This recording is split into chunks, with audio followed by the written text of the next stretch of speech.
పట్టణ రేణికుంట జ్యోతినగర్ నందుగల జియోన్ చర్చిలో బహుజన minority federation ఆధ్వర్యంలో రాజ్యాంగ రక్షణ మరియు మత స్వేచ్ఛ ఎదుర్కోవలసిన సవాళ్లపైన గొప్పగా చర్చా సమావేశం జరిగింది. సుమారు 100 మంది పాస్టర్లు హాజరై భారత రాజ్యాంగాన్ని, అందులోని విశిష్టతను కొనియాడారు. మైనార్టీల పట్ల జరుగుతున్న దాడులు మరియు దళితులపైన, గిరిజనులపైన జరుగుతున్నటువంటి అత్యాచారాలు, దాడులు మొదలైన వాటిపైన సుదీర్ఘంగా చర్చించడమైంది. సమావేశం నందు ముఖ్య అతిథిగా అఖిల భారత అంబేద్కర్ యువజన సంఘం రాష్ట్ర అధ్యక్షులు మరియు న్యాయవాది శ్రీ పూర్ణమూర్తి చింతమాకుల వారిని ఉద్దేశించి మాట్లాడుతూ, ఆధ్యాత్మిక చింతన ఎంత అవసరమో మనిషికి అంతే అవసరం భౌతిక హక్కులను పోరాటం ద్వారా సాధించుకోవటం. అందుకు మనకు మహాపురుషులు ఇచ్చినటువంటి స్ఫూర్తి, చదువు, పోరాటం సమీకరించి ద్వారా మన ప్రజలను చైతన్యవంతులు చేయవలసిన అవసరం ఉందని పునరుద్ఘాటించారు. భవిష్యత్తులో భారత రాజ్యాంగం ప్రమాదంలో పడకుండా రాజకీయ ఉద్యమం మొదలు పెట్టాలని, తద్వారా మాత్రమే ఈ భారతదేశంలో లౌకిక రాజ్యం సుస్థిరంగా ఉంటుందని పిలుపునిచ్చారు. అటు తర్వాత క్రైస్తవ మైనార్టీలు ఎదుర్కొంటున్నటువంటి సమస్యలను సావధానంగా విని వారి సమస్యలపైన వినతి పత్రాన్ని తీసుకొని పరిష్కరించడానికి కృషి చేస్తామని వారికి భరోసా కల్పించారు. మరియు భవిష్యత్తులో మైనార్టీ వర్గాలకు ఏ సమస్య ఇచ్చినా ముందుండి పరిష్కరిస్తానని వారికి భరోసా ఇవ్వటం అత్యంత శుభసూచకముగా పాస్టర్లందరూ సంతోషాన్ని వెల్లబుచ్చారు.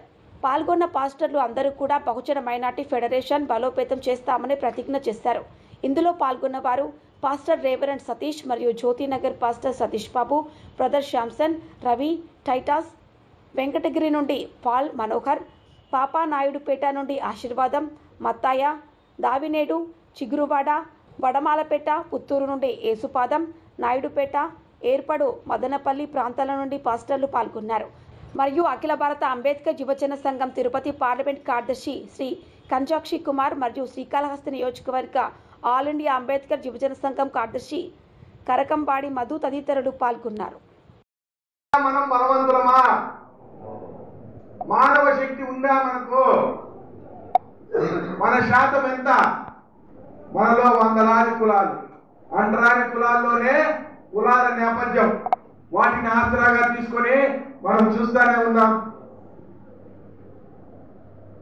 ఈరోజు ఏబిసిడీలు, బీసీలో ఉన్నటువంటివి ఏబిసిడీలు దళితులు తీసుకొని వస్తున్నారు. మరి ఏబిసిడీలో క్రైస్తవులకు వెళ్ళిపోతే బీసీల కింద పరిగణిస్తారు. మరి బీసీలు సుమారు 80% ఉన్నటువంటి 50% ఉన్నటువంటి బీసీల్లో క్రైస్తవస్తులు కూడా బీసీలో చేరినప్పుడు మీ మీద దాడి జరిగినప్పుడు బీసీలు అంతా రావాలి కదా, వస్తున్నారా? ఇది ఎన్నో వేలాది ప్రశ్నలు. ఎందుకు రావట్లేదు? ఎందుకు రావట్లేదు? ముస్లిం కూడా బీసీనే కదా, బీసీల మీద దాడి జరిగితే బీసీలన్నా రావాలి కదా, దళితుల మీద దాడి జరిగితే దళితులు రావు, బీసీలు రావు. అంటే ఈ యొక్క సమాజంలో ఎవరికి వారిని డివైడ్ చేసుకుంటూ సాంస్కృతికంగా వారిని దూరం చేస్తూ మైనారిటీలుగా చేస్తా ఉన్నారు. వచ్చిన తర్వాత సో మీరందరూ కూడా ఉన్నటువంటి ప్రపంచం వేరు, ఆధ్యాత్మికమైనటువంటి ప్రపంచం. ఇది ప్రతి వ్యక్తికి సంబంధించినది. అయితే దేశంలో అనేకమైన మతాలు ఉన్నాయి. ప్రతి మతంలోనూ కూడా దేవుడు, ఆత్మ వీటి చుట్టే పరిభ్రమిస్తూ ఉంటుంది. ఇవన్నీ కూడా వ్యక్తిగతమైనటువంటి విషయాలు. వీటితో మన జీవన విధానం మేళవించకుండా మనం సంఘంలో, సమాజంలో ముందుకు వెళ్ళాలి అంటే కొంత ఆలోచనతో నాగరికంగా మనం ముందుకెళ్ళాలి. ఇది ప్రధానంగా క్రైస్తవ మత బోధకులు తెలుసుకోవాల్సినటువంటి ప్రధాన అంశం. దీని అందరికీ మీరు యాక్సెప్ట్ ఒప్పుకుంటారంటే నేను తదుపరి మాట్లాడతాను. ఒప్పుకుంటున్నారా?